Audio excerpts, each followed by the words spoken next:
Hello hi friends, இன்றைக்கி நம்ம பார்க்க போகிற வீடியோ என்னென்னா சிக்கன் குருமா. ஸோ இந்த சிக்கன் குருமாவுக்கு சிக்கனை ஒரு பெரிய கடாயில் போட்டு மஞ்சத்தூளை போட்டு நல்லா கழுவுன்னு கழுவ போகிறோம். 3 to 4 டைம்ஸ் கழுவி அந்த சிக்கனில் உள்ளே இருக்க தேவையில்லாத எல்லாத்தையும் ரிமூவ் பண்ணி அதில் பிளட் எல்லாம் போகும், அதில் அந்த பேட் ஸ்மெல் எல்லாம் போகிற மாதிரி சுத்தமாக கழுவி எடுத்துக்க போகிறோம். 3 to 4 டைம்ஸ் உங்களுக்கு எப்போ சாட்டிஸ்ஃபை ஆகுதோ அது வரைக்கும் கழுவி எடுத்துக்கோங்க. எடுத்துட்டு அடுத்து இஞ்சி பூண்டு சின்ன வெங்காயம் இது எல்லாத்தையும் போட்டு ஒரு நல்ல பேஸ்ட் ரெடி பண்ணி வச்சுக்க போகிறோம். ஸோ சின்ன வெங்காயம் போட்டிங்கன்னா உங்களுக்கு டேஸ்ட் நல்லாயிருக்கும். ரெடி பண்ணி சைடில் வச்சுக்கோங்க. அடுத்து அதே மிக்ஸி ஜாரில் அந்த இஞ்சி பூண்டு பேஸ்ட்டு கொஞ்சம், அது கூட கொஞ்சம் தேங்காய் பல், பட்டை கிராம்பு ஏலக்காய் கல்பாசி அதுக்கப்புறம் பிரிஞ்சி இலை, இதை தவிர பார்த்திங்கன்னா கொஞ்சம் நிலக்கடலை சேர்க்க போகிறோம். அண்ட் பார்த்திங்கன்னா முந்திரி பருப்பு சேர்க்க போகிறோம். ஸோ இது ரெண்டும் எதுக்குன்னா டேஸ்ட்டை உங்களுக்கு இன்க்ரீஸ் பண்ணி கொடுக்குறக்காக. பட் கொஞ்சம் கொழுப்பு அதிகம் தான், எனிவேஸ் டேஸ்ட் நல்லாயிருக்கும். என்னைக்காச்சும் ஒரு நாளைக்குன்றப்ப கண்டிப்பாக செய்யலாம். இது கூட கொஞ்சம் கசகசாவும் ஏலக்காவும் இதுலேயும் கொஞ்சம் சின்ன வெங்காயம் சேர்க்க போகிறோம்.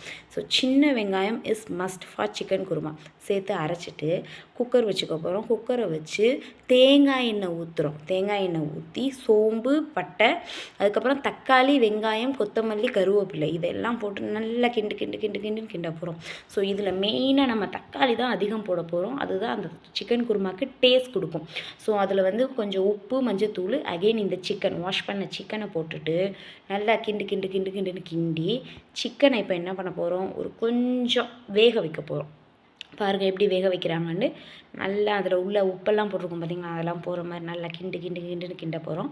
இப்போது ஃபஸ்ட்டு நம்ம அந்த இஞ்சி பூண்டு பேஸ்ட்டையும் இந்த தேங்காய் பல் விட்டு ஒரு அரைச்சோம் பார்த்திங்களா, அந்த மசாலாவையும் சேர்த்து இதில் போட்டுக்க போகிறோம். அதில் பட்டை கிராம்பு எல்லாம் சேர்த்து போட்டிருக்கிறதுனால செம்மையான ஒரு ஸ்மெல் அதை உள்ள ஜாரை ஓப்பன் பண்ணி கொட்டும் போதே உங்களுக்கு வரும். நீங்கள் ஸ்மெல் பண்ணி பாருங்கள். நீங்கள் செஞ்சு பார்த்தீங்கன்னா உங்களுக்கு அதோட டேஸ்ட் தெரியும், அதோட அந்த ஸ்மெல்லோட ஃப்ளேவர் தெரியும். ஸோ இதை போட்டு லைட்டாக இப்போ க்ளோஸ் பண்ணி வைக்க போகிறோம். க்ளோஸ் பண்ணி வச்சுட்டு எப்படி கொதிக்குதுன்னு பாருங்கள். கொதித்த பிறகு மஞ்சள் தூள், வீட்டு குழம்பு மிளகாய் தூள், எங்கள் வீட்டில் எல்லா சமையலுக்கும் வீட்டு குழம்பு மிளகாய் தூள் தாங்க போட்டுட்டு தேங்காய் பால் ஊற்ற போகிறோம்.